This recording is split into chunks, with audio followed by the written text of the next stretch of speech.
whatever you do not lie to yourself. And when you know that you're lying to yourself, you need to stop. Don't lie to yourself. This is Synchronicity. This is Synchronicity. This is Synchronicity. This is Synchronicity.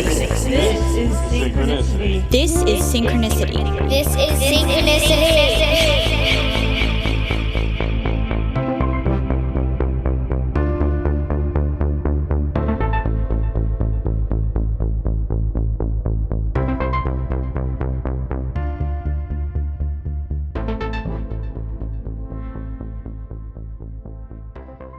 Welcome to episode 83 of Synchronicity. My guest this week is Michael Collins, and I met Michael back in March when we did this Mindwave live event in Los Angeles with Yoshino, Justin Hopkins, all of the MindPod Network podcasters, and had a phenomenal time out there. And I met Michael, who's a friend of Yoshino's, and we played board games the entire last day. Well, card games, really. The entire last day I was in Los Angeles. We played some Splendor, we played some Bang, we played some Seven Wonders, and I got a chance to know Michael, as you do when you're playing kind of board or interactive games. You really get a sense of who someone is as a person and what they're about, and I was struck with how inquisitive, friendly, easygoing, and smart Michael was. So I was like, hey man, when I get back to New York, how about we record a podcast? And he was like, yeah man, I'm super into it. So this is that's what you're going to hear after this. We touch on a lot of things in this episode, really how curiosity and inquisitiveness and awareness, because Michael talks about, you'll hear in the early, it was he has memories of being a young child in the crib. Like my memories don't really start kicking in until I was maybe like 4 or 5. Flashes, fragments. I cannot say that I was abundantly aware and can recall what I was going through then, but Michael Cannon, he seems to have carried this awareness with him throughout his entire life. And one area this really developed into his life is understanding how to get good at something. So whether it was soccer when he was a soccer star, whether it was gaming, he was an esports, professional gamer, or whether it's just kind of pursuing inner development and trying to understand what makes people tick. Michael has a real talent for discovering and inquiring about what's going on here. And when applied to kind of inner development or uncovering what's actually going on, I think it could be particularly beneficial too. So you heard in that early little teaser there thing of Michael speaking, one of his key pieces of advice here is to not lie to yourself. And I think that's a great principle to apply to all aspects of life. Just don't lie in general. And I've mentioned this on the podcast before, I'm sure, but lying is exhausting. I remember when I was a younger, not little kid, I think I lied well into my teenage years. I lied all the time. I'd lie to my friends about, not being able to hang out. When I wanted to be alone, I'd lie to my teachers about doing homework. I'd lie to my parents about skipping school or God knows what. And it was just exhausting to have to keep up with all of these lies. It doesn't feel good to lie. You know that. I don't have to tell you this stuff. But one thing Michael and I talk about here is how insidious lying to yourself can become. Because when you start believing your own bullshit, it really hurts you in a lot of substantial ways. And this can be not acknowledging shadow aspects of yourself, negative qualities, which we all have, right? Like, let's not, the reason I do not ever position or pretend to be any type of spiritual teacher is I got my own shit going on. When I got it all figured out, you will hear me say, I'm ready to be a teacher, but I'm not close. But not acknowledging those aspects of ourselves can be a fundamentally very, very bad thing to do. That's the best way I think I can say that. But Michael really, listen.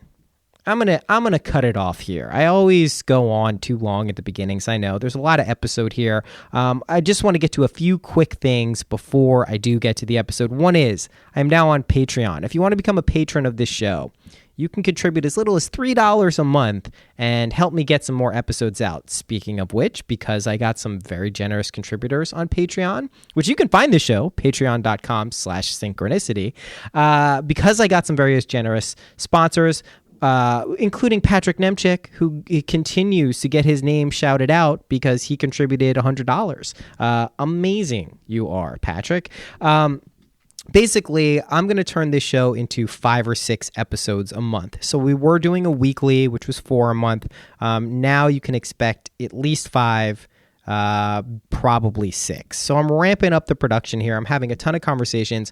Part of the reason I'm doing this is people have been asking for more episodes. And the other reason is I have been having so many conversations with really excellent and awesome people. I'm developing a backlog and I don't want to wait too long to put some of these out there. So, it seems to be we'll see if it drives me totally insane or not, but I don't think it will. That's it. That's all I'm going to do for the beginning part of this episode. There'll be other stuff in the outro if you really want to tune into that. I think you're really going to enjoy this episode with Michael. Just a hell of a dude. I don't think he has a website to check out, but if he does, I'll make sure to get that out to you in the email or something that goes out. By the way, if you want to join the Synchronicity community, either on Facebook or the email community, syncpodcast.com will get you everything you need to know about the show. We're growing all over the place, having a great time. Thank you for the reviews. We're honing in on 100 reviews. That's super awesome. Love you guys. It's really turning into an amazing community, which I will dedicate a whole intro to at one point to talk about what's going on here. But really, it's been amazing, and genuine gratitude for you for listening and supporting in whatever ways you have. All right, now I'm really going to be quiet. Without further ado, here is Michael Collins.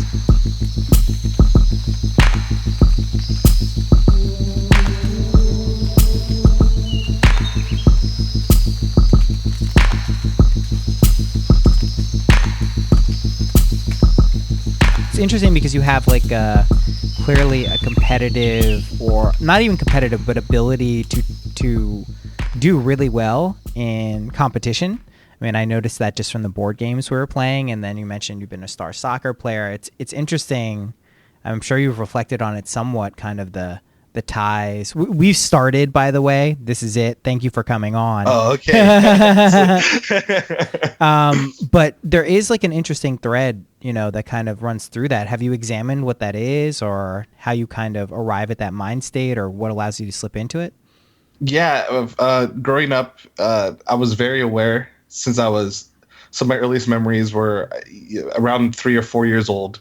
Laying on the floor as a baby and seeing the sun coming through the living room. Oh, wow. And I remember coming online at that point and taking my hand and seeing my little tiny hand and running it against the sun rays. Mm.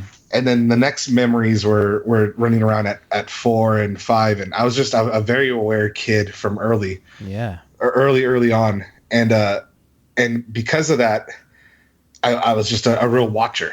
And I watched everything, and I tried to understand everything that was around me, and I was fascinated with anything physical, like blocks, 3-dimensional space things, objects, weights. I liked anything with weight. I can juggle pretty well and stuff. I never practiced it. I just can do it. and understanding thought patterns later, logic patterns. My dad would raise me on chess, and he wasn't like a super good chess player either, self-admittedly by him, but it was the fact that he would talk me through things, rewind moves, explain things to me, right. And kind of highlighted to me that there's a world outside of just the physical, and that there is that the predictions can be made in this world, and results can be yielded from that world in the physical world, if you can tap into it. I mean, that I'm obviously my own language. That's not what he said, but that's what I took away from it. Right. And so I learned how to learn, and I didn't have a lot of friends. Like my friends, I didn't have too many friends. My siblings didn't really hang out with me, even though my sisters, they were girls, and they liked to hang out with their friends. Yeah. And my brother was 14 years older than me. So when I saw him, it was like, oh, this cool rebel guy he's a punk rocker. And he's been playing music ever since he was 16. Oh, wow. LA local guy, always moving around. And when he would come, it would be like, oh, like that older guy. Right. Coming to visit. Not your peer. Right. Right. And he was always cool. And I was like, oh, he's the coolest. And he's like my dad too. He's like, I always call him second dad. Like, I mean, I call him in my own head, second dad. But so I started to learn that I can look several steps ahead in time. And because I grew up alone, I played chess by myself a lot. So I would just sit there and just, I know what move I'm going to make. So I thought it was kind of silly, but my dad told me, no, there's an actual thing to be gained from playing against yourself. And sure, what I ended up doing was taking all these moves and seeing that no matter what I did, if I kept mirroring myself, the person who tend to lose was the one who took the first move. So I don't know. I always applied that to myself when later when I started taking debate in high school, which was very short lived. There was only one class that I took. But I learned a lot from it. And one of the things I learned from the chess is I can apply that to anything. Right. If I look out several 12 steps ahead, I can gain at least shortly some predictive skills that are highly probable. Right. And then when I played soccer and I played my dad ran me through all the sports. He was a sports guy. He coached basketball for my sisters. Both my sisters also play basketball. And he coached both their teams. He also coached softball and he played softball. No one played soccer in my family, but I took to it. And it was pretty fun. I liked the whole camaraderie and running across the field. Yeah, I played soccer when I was younger, and I hated it. I remember I got ejected from a game when I was like 8 from like our county soccer program because a ball got wedged in a little kid's crotch, and I was trying to get it out, and I was trying to like scoop it out. But like I didn't get it out the first 2 or 3 times, so I was just like kicking him really hard, and they thought I was doing it maliciously, but I wasn't. I was just excited that I had an opportunity to play with the ball. I like the orange wedges at halftime. That was always fun. That's my favorite part. That's my favorite part of soccer. That was actually one of my favorite parts. Yeah, I mean, my body was like, give me those energies. Like, it's the best. I mean, it's like the best thing that you do. So okay, but here's what I'm trying to eke out of you. Like, how did you go? So chess taught you that there's kind of like a mental or intellectual component of having some logical framework to apply towards not only chess, but everything and life at large. But I know from our conversation, and to give people some background here, and I'll do it in the intro, of course, is we met at the Mindwave event. You're a friend of Grant, also known as Yoshino. He has the Artist Decoded podcast. We met the day of the event, but also the next day we played board games for like 8 or 9 hours, which is, I think, a tremendous way to get to know someone. And really you just get to learn what they're about. And some of the questions you would ask me on our smoke breaks were like pretty deep, profound stuff. And you were putting me on to a ton of people like Jordan Peterson. And what were the leaps or the transition points from going from the intellectual transcending the physical to now some dimension of either esoteric, occult, or spiritual dimension? Like where did that start to, or where did that come from? Is that just a natural byproduct of your general awareness? Because being aware as a baby is fucking nuts. Like I definitely do not remember being aware at that age. So what do you ascribe that to? Oh, wow. You can ask some really good questions, man. Geez, that's a really good question. Taking it exactly from where we left off. I was raised Catholic and I went to Catholic school, and that whole process taught me a lot. My dad was very, they consider themselves Catholics, but he was very much a man of logic and reason first. And so when I questioned him about religion, he would tell me, you need to be there. It's for your education. It's good. Just please try to fit in. And I go, okay. He was begging me. He's like, you can't keep moving schools because I was getting kicked out. To me, I wanted to become a priest because I thought a priest was a Jedi Knight, like similar to Star Wars. Right.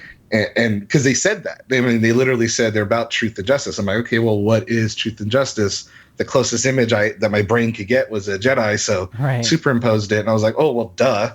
They're servants of the people. They're servants of their community and the people around them, because also my further evidence was that's exactly how you describe Jesus. Right. So I'm like, so then why are all your actions contrary to this?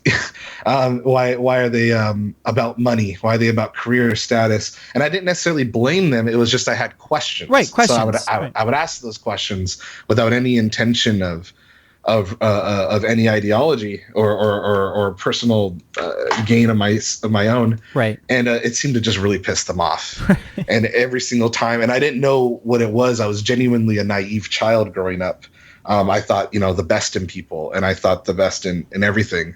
And it took me a lot of my youth to get hit in the head a lot from more malicious and nefarious people, in order to figure that out. And then I had to take that into account. And so that whole process of going through that in the 8th grade, knowing that I'm there for multiple reasons, for in multiple dimensions of one, I'm here because I had a good science class. I had really good teachers. Right. They were good teachers. And to separate that, so I had to come to grips with that. There's multitudes to our reality, and that this is just reality. It's just something you have to deal with and cope with. Kind of like Heidegger's primordial coping. Right. Which I subscribe to for the most part. And, which is what? Can you explain that to me? I'm not familiar. He has the idea that and he's a phenomenon. I know who he is. Yeah. I just don't know. I'm not abundantly familiar with his work and writings and thinking. The primordial coping idea is that shit happens to you from the outside world, and you have to cope with it in some way. And depending on how you cope with that is at the beginning process of your lens for your worldview. And that this is constantly happening. And that this is the world, coming in, and then you that's how somebody can, it's people who lie to themselves or generally have a bad habit of lying to themselves can get into a habit of altering their worldview lens and just every lens that consecutively comes from new experiences that they gain. So they meet a new person and they're being friendly, and this woman has a habit of seeing jealousy in every single woman that she sees. So then she paints her as being jealous with every word that she says, and then that's how her lens gets crafted and she can't get out of it. I see. It's an interesting theory. I think I basically agree with it, but I wonder, I have a sneaking suspicion or intuition that the things that we see out there in the world ultimately is less like they're coming into our orbit and more like we're drawing them in. There's some psychic connection there, and that's why there's ultimately not a differentiation between the inside and the outside. I mean, I'm abundantly fascinated with the connection of the inner world affecting external reality, material reality. Because I absolutely, this podcast is called Synchronicity because in no small part that is a often very often occurring phenomena, which is, something out there happens in the world that corresponds specifically to some internal thought or process or feeling that's often, that's called the synchronicity. So there is a connection. Lots of people have looked at it over the years. I am personally of the belief that we're in constant connection, like you said, and it's this interconnectedness in general that creates our reality. Why I say I agree with it basically is, maybe that's the underlying premise there, but the actual dualistic universe thinks we do have a relationship with external stuff. And I do think we have to cope or craft our particular lenses to kind of process or filter reality. I think we were talking about this, but we all take it for granted, but what we experience as external reality is just filtered through a very small part of our brain, so we can make sense of the patterns and rhythms and intensity of what's going on around us. So I not to get off track, but I find that to be a fascinating principle, and it makes a lot of sense because people do filter reality out there through their particular lenses. So I think what you're getting at, correct me if I'm wrong, is that being able to cultivate multiple perspectives, because you're talking about the dimensions of your lives in school, was obviously something that helped you. But continue. I didn't mean to cut you off.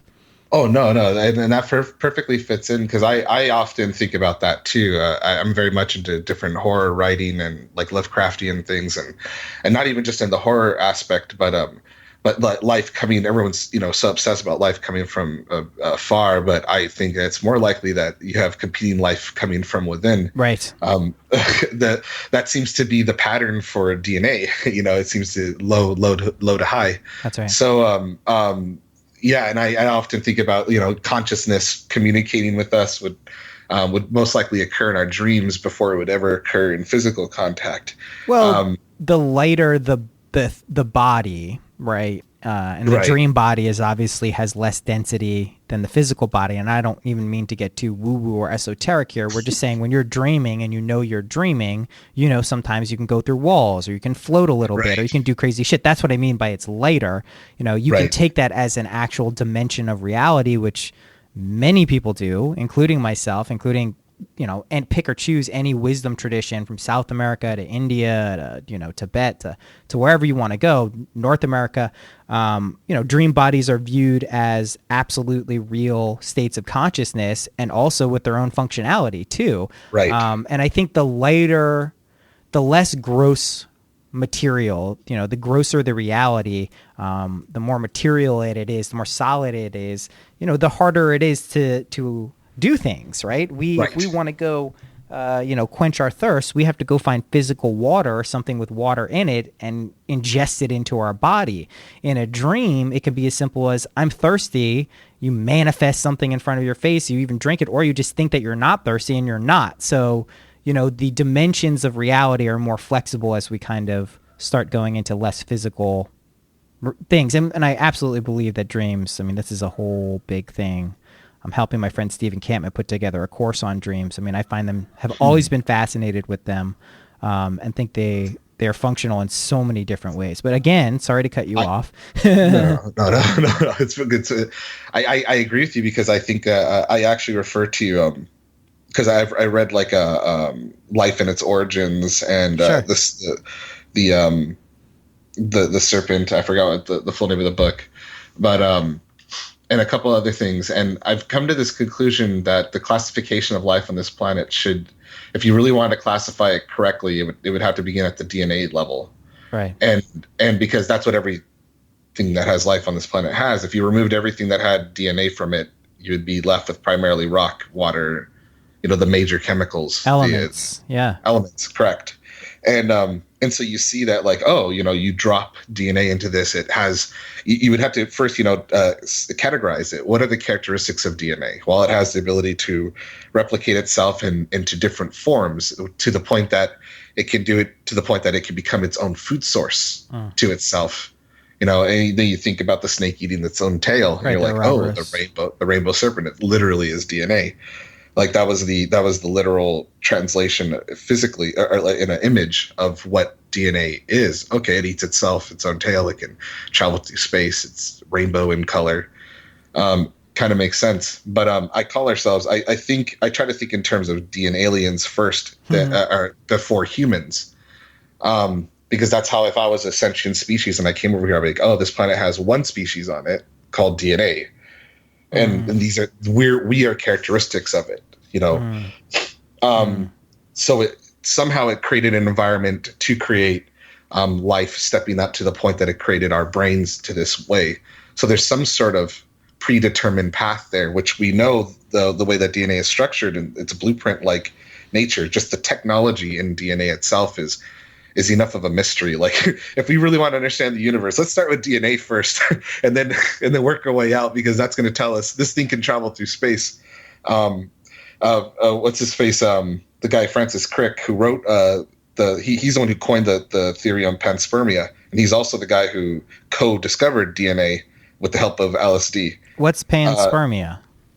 The theory that life can move from planets via vehicles like asteroids. And that's how seeding occurs.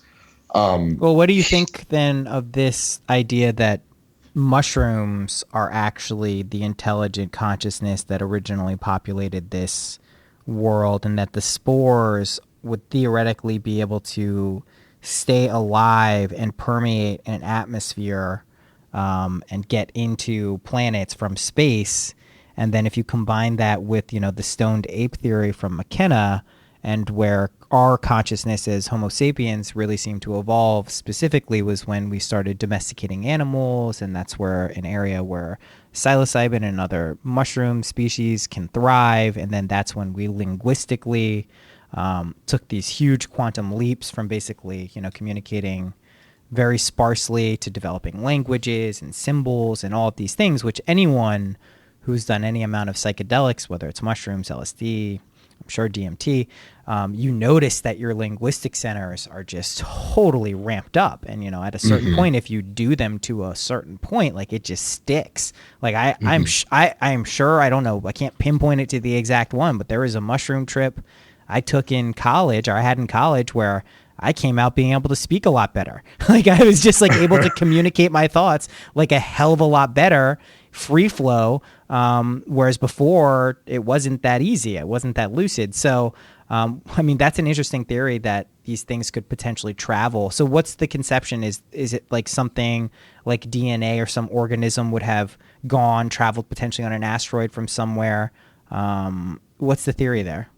So Francis Crick put forth the idea that if you look at the strands of DNA, and I could be wrong on this, and I'm doing it differently layman. I hung out with some researchers at a medical university that I used to work at and do IT for, and I'd get into these long conversations with them about DNA, and they had recommended some books that I read.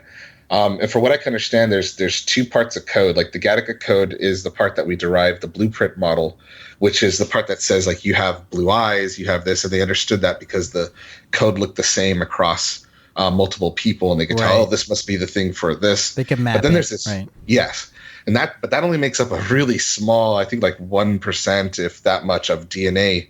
The strand itself, they don't understand how to read that language yet. Right. But the way that I understand how DNA produces and how it's constantly recording, I can't help but feel that it's one giant history. And that's what it does. So if you think of it as like a library that we don't know how to read yet, Francis Crick theorized then on that notion that this library is so old that it has to be ancient in comparison to the Earth's age and possibly this solar system. Right. So there's his idea is that it possibly could not have originated from this solar system. Because it predates it, right? It predates it. And so, and the system and the machinations of DNA is like, we are the mystery right now. And from us anyways, understanding who we are and what DNA is, that's going to answer I figured out, like trying to figure out how to ask good questions growing up and how to get to the gist of things, that the best thing was to really start to hone down and figure out what is DNA and what is life and what, and that relationship to environment first. Let me ask you this. This is a very empirical way or deductive way of getting to the root of things. But what does the idea or concept of something like Maya or samsara, are you familiar with those terms?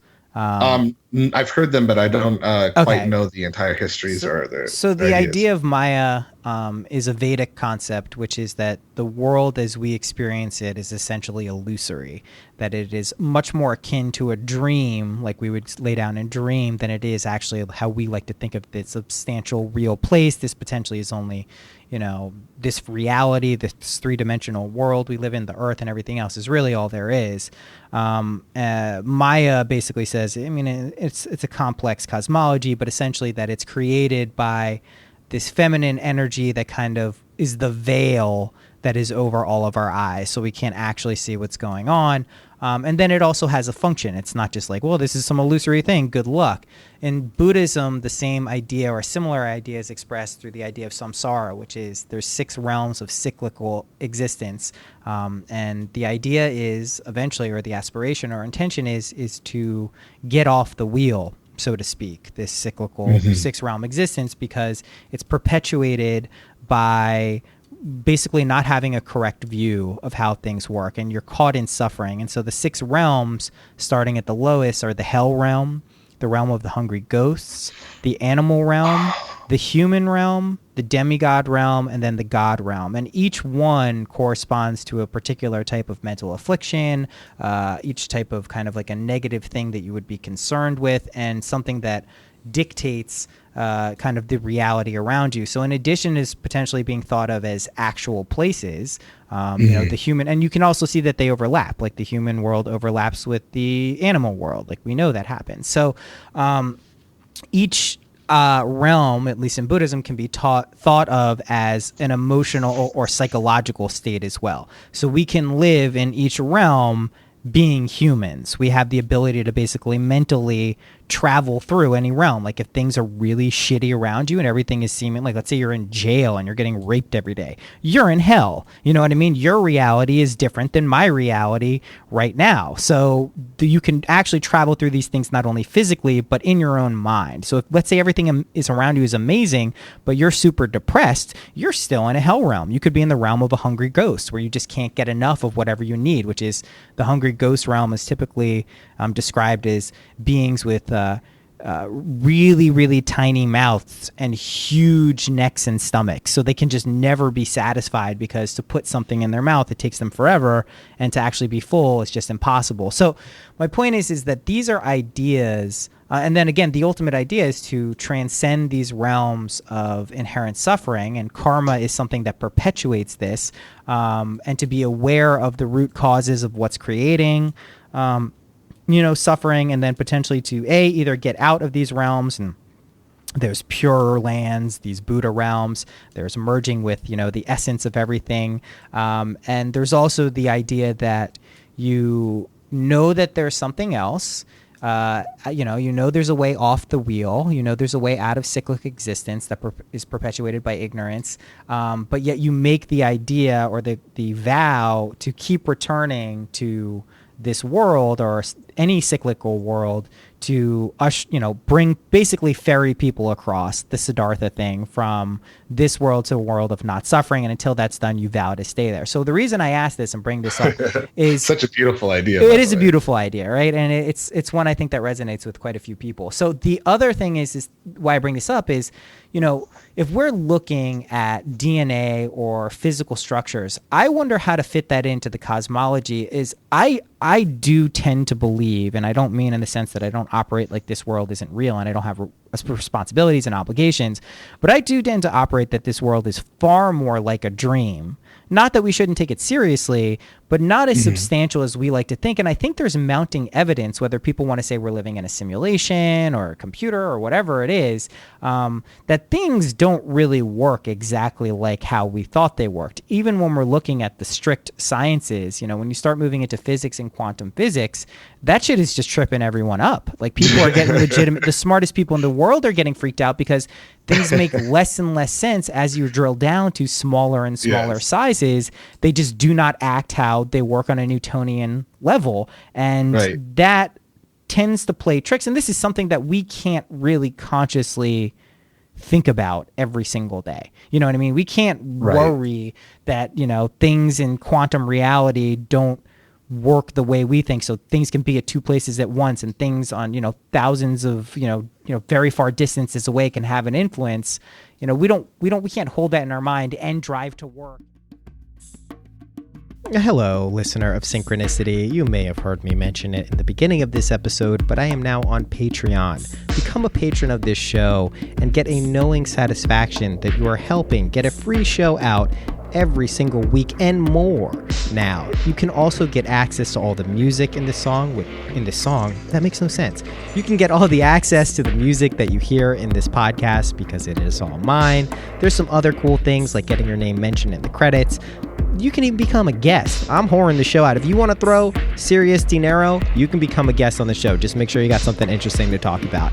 Check it out at patreon.com/synchronicity. That is it. Back to the episode.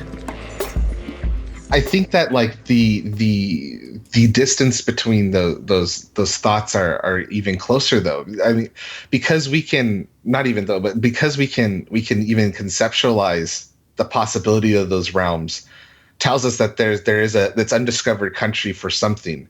But at the same time, you're also correct because both are actually correct. Because all I see in the human experience is that we are crafted, maybe not even crafted, but we've grown or we've evolved, or this is the point, is that we can experience the unknown and the known. Right. We do them both, and we don't merge them. So materialist science completely goes the wrong way, and they found a really good tool that works really well, and it does in this dimension yield results. However, there's whole other dimensions it does not apply to. It's just not applicable to morality. It does not give you any information to make an informed idea of how things ought to be versus how things are. Right. And then we know that dimension exists because we all have family. We all know what love feels like. We all know what fear feels like. We all know what emotions feel like. But some would argue that's just a physiological thing happening. That's certain chemicals combining with your nervous system, giving you the feeling of happy. I mean, that is, just to be clear, as much as I agree with you and think that those things transcend just purely the physical dimensions, there are many scientists whose careers and institutions are built on the premise that, no, that is not correct. You just think you're experiencing that because you got the right trigger of dopamine and serotonin. Well, see, the problem is, for me, that is a whole, that guy is trying to prove a point. He's not trying to discuss. So right off the bat, I would have to question his intention on why to slam another idea. I feel as a scientist and as a man of truth, I have no problem juggling multiple ideas at the same time. It doesn't hurt me to do that. And I can still have a baseline of where I choose my axioms to be from where I'm going to make decisions from. Sure, that can stay intact, and I can still question everything along the periphery of that. And it's not going to hurt me. Those people have an actual financial and status to protect. Right. And so I question the merit of how dedicated they are to truth. From my own personal experience, I've sacrificed quite a lot to know what I know and know what I don't know. And most of that has been to take on society and challenge its predetermined notions of capitalism and things like that, and live a very modest life to buy myself time to read and to learn and teach myself. And in doing so, I've had people love me and people completely disgusted with me. Right. I can't control that. And the one thing that I see amongst the people that are disgusted is they have a vested interest in the worldview that they have, and they will defend it to the death. Right. Right. Right. Or vary degrees of that. Right. Maybe not so intense, but maybe till the ego death. You know what I mean? Until the point where that kind of structure is no longer on the defensive and trying to prove something. And I mean, I think what happens is, because there are people who have vested interest in a particular perspective or viewpoint, and especially when financial security gets weaved in there, that then can trickle down to the culture at large, where you have, whether it's something as ridiculous as dinosaurs didn't exist and we have fossils and shit, you know what I mean? Like, to, not believing that, something like psychic phenomena are actually happening because we can't replicate the tests or the results sufficiently. So in automatically a lab. It's out, even though it's a phenomena people experience, and just throw it out. It's devalued. At best it's devalued. At best it's like, well, let's put that somewhere where it's a thing and it's probably just statistical chance and you don't have to worry about it. But I mean, that's a huge part of what's going on. And I like what you're saying about kind of playing within the confines of the system to bide your time, to observe, to learn, to discover what truth is for you, because that's something. When I was in Catholic school in the 7th and 8th grade, kids are already talking about their careers. Right. No, of course. And I'm like, I don't fucking know. I don't know what I want to do. How do you guys? I'm like, first of all, I'm still rectifying that this entire institution is not supporting is a complete, predicated on a lie that's supporting a myth of a man who is of high moral and telling everyone to act this way, but then doing the opposite. Right. And you guys are, discussing about your careers, and your parents are drilling into you. Their parents are very intense, and which Catholic high school they were going to go to, which college they were going to go to, and planning the whole thing out. And me personally, I'm glad that my family got a divorce. It was troublesome, but by going down into those depths, I learned more about life than I could have ever asked for or learned any other way, especially about picking yourself up and responsibility and accepting burdens. I learned that the most through that course, and I appreciate it tremendously. And then, of course, I've studied like Eastern philosophy, not too much. Like, when you were telling me all that about the hell, and I remember hearing about that through an Alan Watts lecture. Right. And I remember, and I'll tell you what I remembered when you said it now. The way that what I feel is going on is that there is two languages that are happening: the language of what is seen and the language of what is unseen. And that these two very broad languages, or I say language because of how we interpret these two things. Right. And I say language because it can change. We didn't always have the scientific method. Right. We didn't always have English. It was different languages. Were obviously confined by that. But how we interpret what is seen versus what is unseen, that our brains are made that way. The two hemispheres are designed that way. So automatically, first of all, I don't think that anything is separate in the universe. I think it's a fractal nature, scientifically and spiritually. I just think they haven't converged to the point that we fully grasp it. Or I wouldn't say that they haven't converged. I would say that we haven't sufficiently developed our awareness to realize that they were never separated. Do you know what I mean? That's probably a better way of going about it. I guess I was more or less talking about as a culture.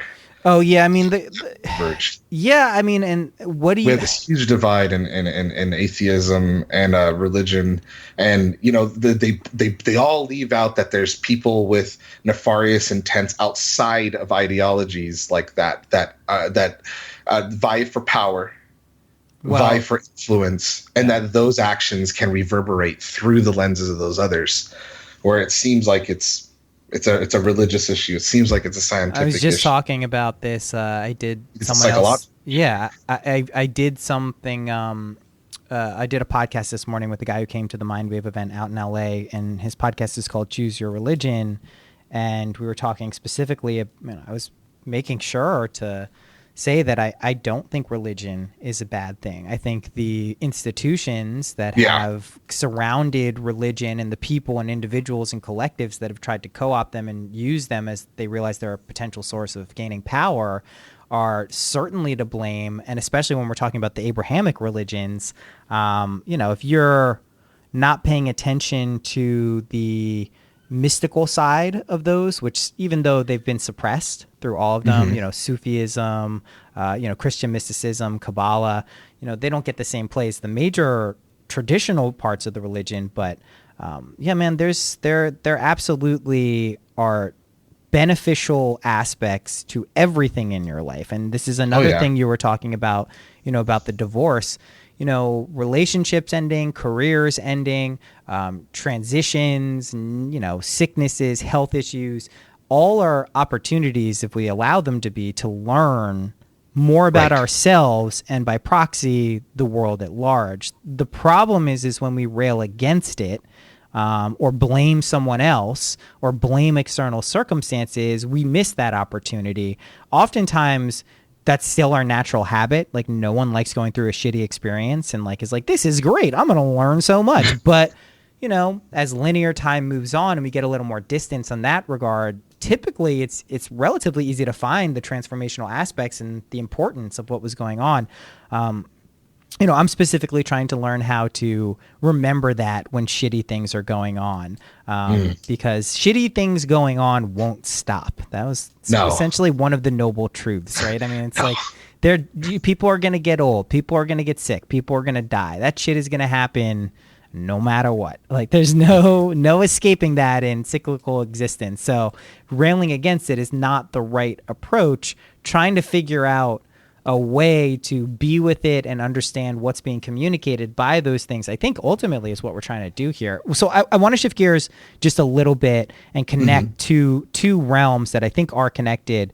But how you were a professional gamer, right? And we were playing board games and you're talking about soccer. I think there is a lot of people shit on video games, and I grew up playing them. I've been a huge video game player my entire life. I've thoroughly enjoyed, board games like Risk and some of the longer ones when you were kids. What do you view their function as? Because just from talking to you briefly and getting to know you, you're one of the smarter people I've ever met, just in terms of being able to convey your viewpoint and some of your thought processes and then your opinions on the world. You're a game player. So like what do you think the value, if there is a value to playing games, is? And that's the question. I don't have any follow up that. I've thought about that a lot. I always like to start from an emotional standpoint for every person when talking about generalities, because it's what are you there for? Somebody can be playing World of Warcraft and be there to escape their life. Right. And they do not want to be anywhere near anybody. The game does have elements of it that are mechanically pleasing. So there's these two things, right? You have, well, not two things, but you have mechanically pleasing, and there's a lot of guys who play video games because it's a world that makes sense as opposed to the regular world that doesn't necessarily always make sense. Right. You know that if you do X, Y, Z, that B will be the result of this, and we like that. It's reliable, and right. You can keep doing that, and then you add the social aspect, and it become this thing that's we do together, and we also hang out together.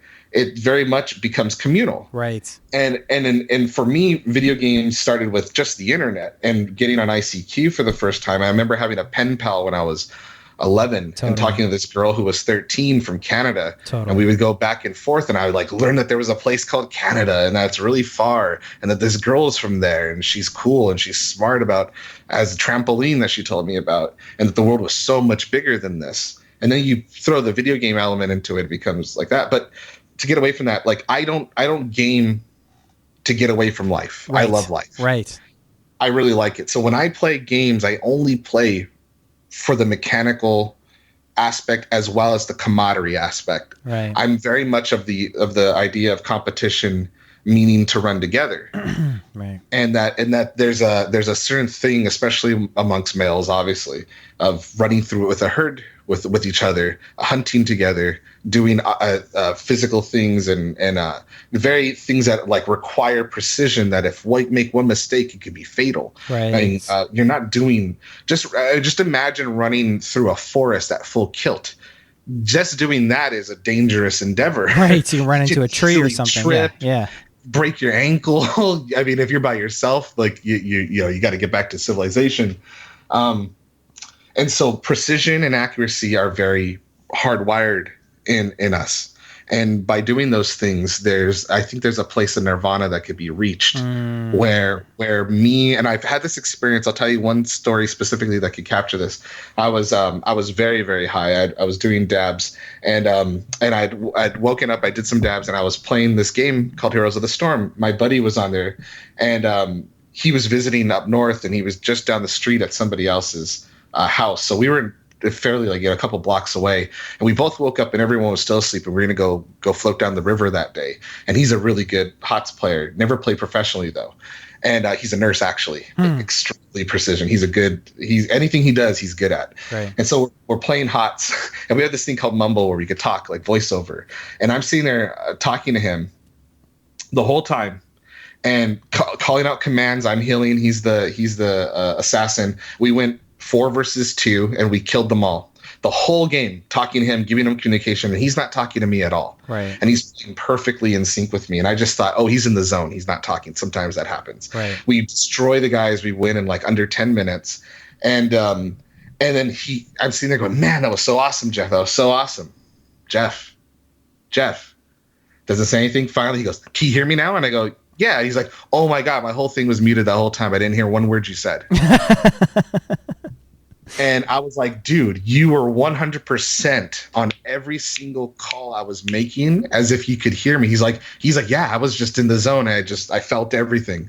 And I've had that happen several times. Me and one of my other pro friends that used to be a pro gamer with a team called EG, and we play a lot. And him and Jeff are the only people I've ever had that with, where we have a psychic connection. and we are moving. It's like Iron Man and War Machine, just like boom, boom, like I shoot over his head, he knows to duck. I don't have to say one word, and we're just covering each other on each other's back. And that's what I live for when I play. I found that out through soccer and these things, that if you reach this point where it's just reflex, it's just in the moment, you're so fucking present. Right. And at the same time, you're harnessing your entire brain is full kilt. I'm learning things from the past. I'm watching how that guy moved, where he's slow, how he's moving in the future. I'm already plotting out a strategy to take advantage of the thing that I learned in the past while doing this presently and having this problem in the present that I have to handle. Having all those things on and glowing on makes me reach a level that transcends my physical body. Right. I know exactly what you're talking about. Completely. Yeah. Well, I mean, and this is so good. And like, it's not winning. It's syncing up with somebody. Right. It has nothing to do. I could care less about winning, but by syncing up with people, what ends up happening is a result of that is you tend to win. Right. And some of my favorite moments in my life is when I'm synced up with my team and I'm facing 5 other dudes that are all completely synced. Win or lose, that was the best fucking game, and I love every person on that other team. So because I got to see them at their best. And they saw me at our best. And it was like, Matrix battling against these dudes. And they're super smart and they're super good. And that's what I live for, is that challenge. And it feels so good to clash with a mind like that, because I think it makes you stronger. Well, I mean, I think that is a wonderful metaphor for life and probably your approach to everything. And because that's what it's about. I mean, that's why I say when I ask people to think about, the happiest moments of their lives, it's typically being with a group of friends, being in sync, whether it's laughing, playing a game, or it's, when they were helping someone, when they were being generous, just completely selfless. Those are the two kind of situations that really seem to trigger this transcendent sense of happiness. Sacrifice. Yeah. Sacrifice is a noble thing that people don't understand, that can be applied on many multiple dimensions. Even something like, I'm not going to eat this thing now to yield benefits for this later. Right.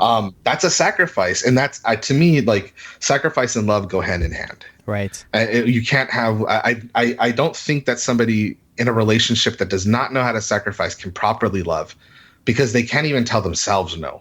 Exactly. No, I mean, that's so how do really they know point. that they love somebody if they can't even love themselves and accept that burden? That's a tough one, though, right? Because a lot of people get into relationships not necessarily because they are confident in their ability to love or be loved, but because it's filling some void or hurt or something else. And what's interesting, when I was in LA, I ended up getting into, conversations with Lyft drivers like nonstop. And a lot of them had to do with the topics of relationships and love. One guy had just gotten married, and he was talking about how he was always helping his wife, and she was unaccustomed to someone being so nice, and it was so great. And then another Lyft driver was talking about he had been married for 25 years, and he just found out his wife has been cheating on him pretty much the entire time, and he wants to leave. And it was just interesting to see. I love those moments when you're getting like inundated with the same type of conversation randomly that you're not. It's not like I was talking about relationships or anything. You weren't bringing that up. Just sitting in the car. The universe going, here you go. Pay attention to this theme. And what was clear is exactly what you're saying, that if you're not able to be on the right page with yourself and at least be able to analyze what's going on and at least be able to sacrifice some aspect of yourself for someone else. I mean, children put this really into perspective pretty easily, because if you're not willing to sacrifice for your children, then you have fucking problems. But no, everybody, they're going to die off if you're not willing to sacrifice. Exactly. For your And it's something There's going to be nobody there. Oh, and that's the thing. It's an instinctual thing. It's a biological function, right? I mean, it's something that even I'm sure the people who intend to be shitty parents or, have no intention of being good ones still end up sacrificing, because it's just this biological or instinctual impulse. But yeah, man, let me ask you this, because I'm going to get to the questions in like 5-10 minutes. Is there anything else you wanted to talk about on this before we get towards the end of it? No, I mean, just having a conversation I find is the most valuable. The only thing I'll share is to really give a little light into my psychology of how at least I managed to have coped with some of reality. Because being pretty aware as a kid, it comes with its consequences. Of course. And one of them was I started playing Nintendo. And I think I shared this with you about my attempted 8-year-old suicide. No, attempt. you didn't. You did not tell me about Okay, this. maybe I didn't. So I think it's a good story to tell because it highlights a little bit of what's possible in kids' heads. But I like Nintendo. My brother saved up; he got it for us, and we only had 2 games, but we played them all the time, and we played them to death. And I just try to beat the games at a faster rate. My dad, was always saving money. This is why we had money. Right. And he would see how the video games cost a lot of money. He's like, "Oh, this is robbery." And I'm like, "Okay." So one day he just showed up from work and he had a lunch bag full of Nintendo cartridges, all used. I don't know where he got them from. Right. But he just gave me a bunch of them. And I started playing, and I made a little goal for myself was I'm going to play every single game and I'm going to beat every single game. Right. So I put each game in and I did that, and I progressed to, and I got to one game that was this weird Greek themed game, and I'm trying to get through the thing, and I couldn't do it. Which game was it? I have no idea what the name of it was. It was some weird copy because he got all these weird games like other languages too. Right. And and this one I never found out what the name of the game was, but when I would get into a problem, I'd be like, okay, well, I'm just going to press up at every single section. Move forward, press up, move forward, press up, move forward, press up. Okay, that didn't work. Go to every single location, press A. And I would just troubleshoot the entire thing to try to figure out how to get through the next area. And I couldn't. No matter what I did, I couldn't do it. It was racking my brain. It was driving me crazy for a couple days. And I would leave the Nintendo on and mark the thing. My mother would come in, and I'd turn it right back on, put the blanket over my head and keep trying to beat this. Around the third night, I had an existential crisis, and I realized that the world didn't make sense, and that there was no pattern to it. That something must be wrong, either that or I must be broken. Right. And whatever it was, I felt like I didn't want to be in this world anymore.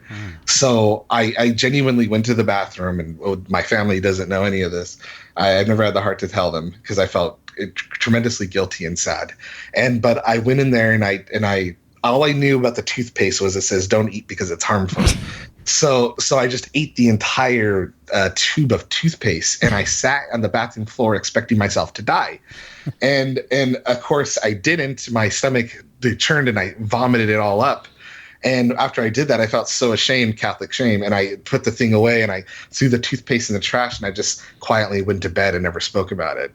But my intention to kill myself was 100%. It's the same thing. Yeah. Was the world not making sense? Well, I found out later when I was in my 20s, I was reading some sort of article online, and they were talking about top games that were released, like shitty games that were released and not finished. And I recognized the screenshots from one of those games, and it was some game that was released that wasn't finished. It was like broken, right? You were getting like that ET game where it's impossible to beat and is the worst game of all time. And you, I hate to laugh at any genuine suicide attempt, but the fact that you thought you could kill yourself by eating a tube of toothpaste is the cutest thing I've ever. That's the most adorable suicide attempt of all time. Holy shit, man. Well, and from that moment forward, I always thought, like, there's just last night, I'll have these moments where I think about death, and I think about myself being an old man, and I think that always hurts me the most was that incident was thinking how much I would hurt my family if I had succeeded. Yeah. And that I always carried with me ever since. Well, I mean, I don't think you have to carry it as a burden. I think you could look at it as a pretty lightweight way to find out that you don't want to kill yourself, and that also that even if you did, you come up with terribly shitty ideas and ways to do it. So probably wouldn't be worth your time. Dude, that's a really good story to share. And I mean, I think it's important because whether it's a video game causing an existential crisis of not having reality work, or it's some, quote unquote, bigger, shittier experience that leads to that, it could be a mundane thing.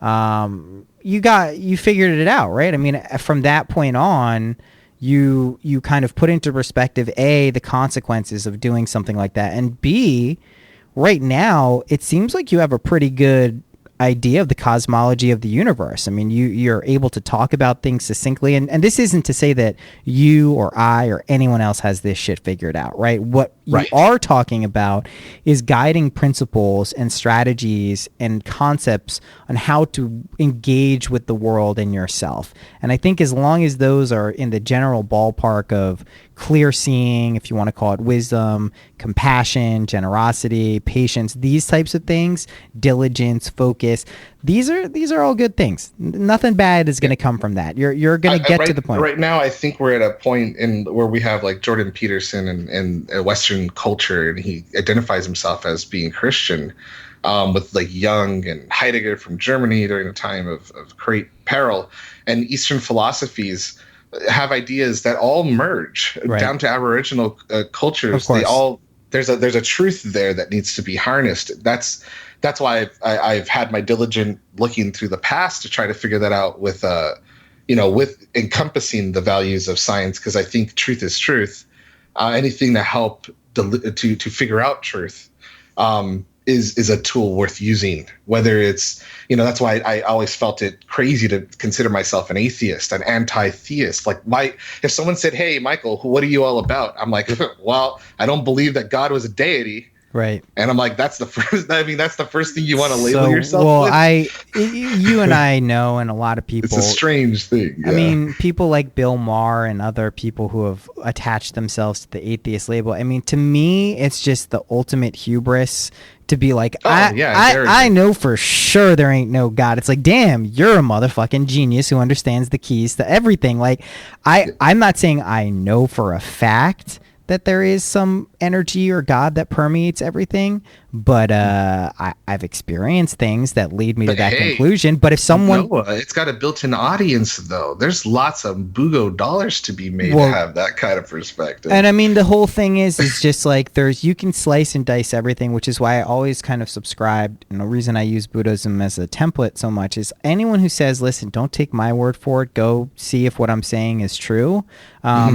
That is something I tend to put a little more credence in. As soon as you're being asked to hook, line, and sink or swallow something without challenging it or asking a question like you did when you were a kid at Catholic school, I find that to be fraught with a tremendous amount of peril. And then the other part of this is like also being humble enough to know that we don't individually have it all figured out, nor by asking questions are we going to get to the bottom of everything, and being willing to accept that there are external or other things we can learn from, and holding those two ideas hand in hand, I think is really where the power comes in for a lot of this stuff. Okay, but I'm gonna go you have to be the fool to be the magician.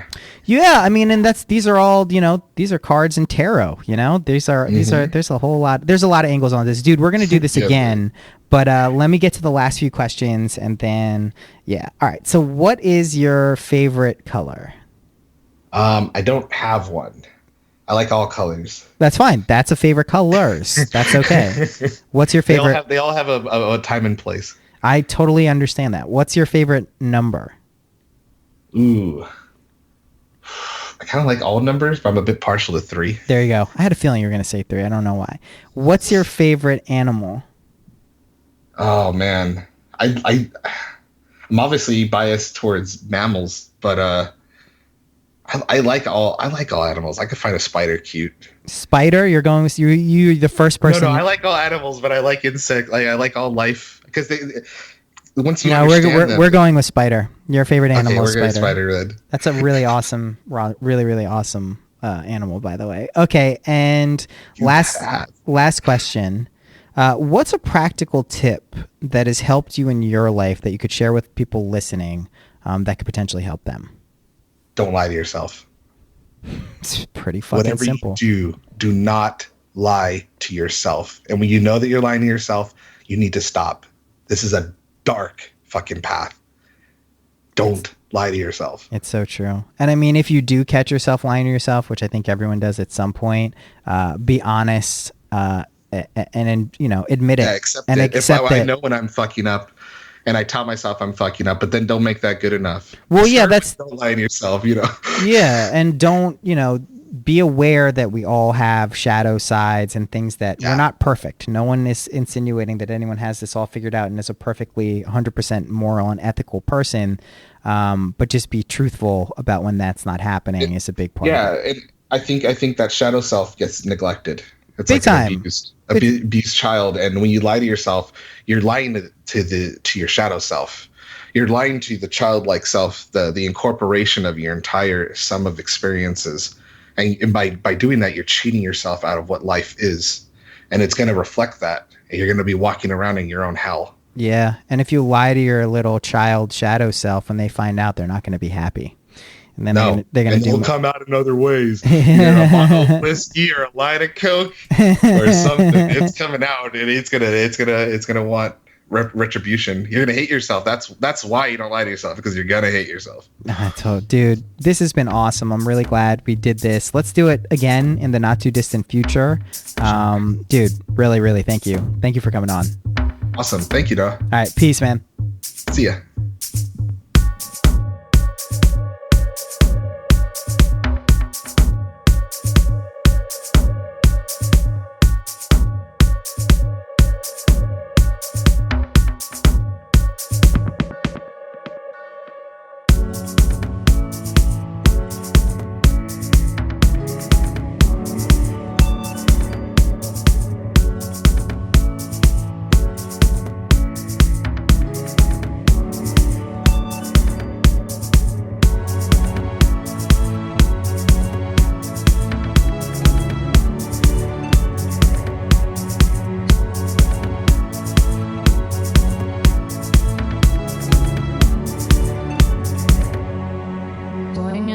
Backyard, pull up in your fast car, whistling my name.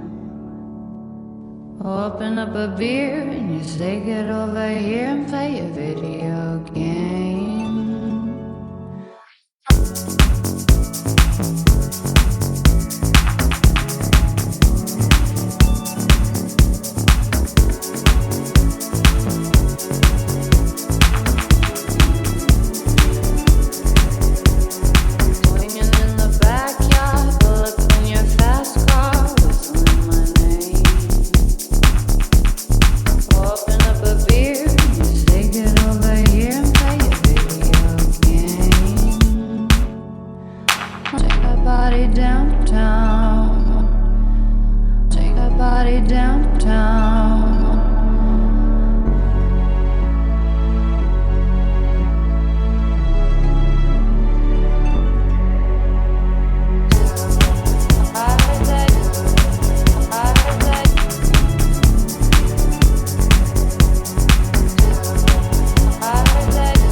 Thank you for listening past the music. I'm actually going to be releasing a song that you have heard in the beginning of the past few weeks.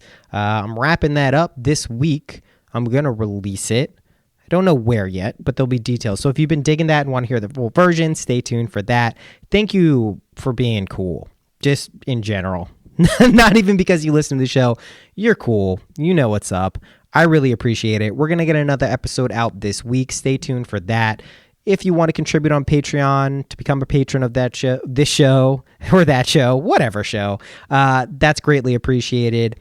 Rate, review, whatever. Do whatever you like. Just relax. Have a good time. I will see you soon. Bye-bye.